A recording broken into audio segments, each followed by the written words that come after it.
2015 సంవత్సరానికి గాను Indian of the year అవార్డును దర్శక ధీరుడు రాజమౌళి కైవసం చేసుకున్నారు.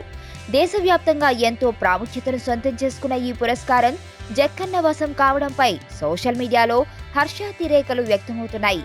దేశవ్యాప్తంగా అత్యంత ప్రజాదరణ పొందిన ప్రియాంక చోప్రా, రణ్వీర్ సింగ్, సంజయ్ బన్సాలి వంటి వారితో పోటీ పడి మరీ ఎంటర్టైన్మెంట్ విభాగంలో ఈ ఇండియన్ ఆఫ్ ది ఇయర్ అవార్డును రాజమౌళి దక్కించుకున్నాడు. ఆ ఫలితం మొత్తం బాహుబలి ప్రభావం మాత్రమేనని స్పష్టంగా చెప్పాలి.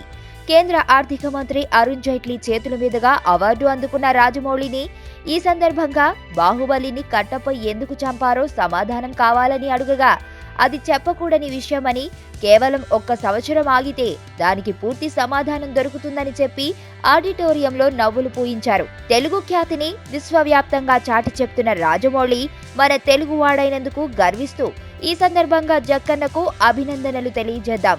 ఫస్ట్ టైం చూస్తాన్రా ఇలాంటి అమ్మాయిని.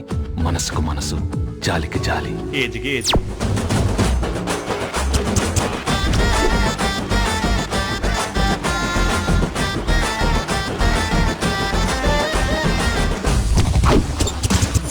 మదర్ తెరిసాయే మళ్ళీ పుట్టి పోలీస్ అయితే ఎలా ఉంటుందో అదే మా ఏసీపీ కృష్ణ. అయ్యో అయ్యో.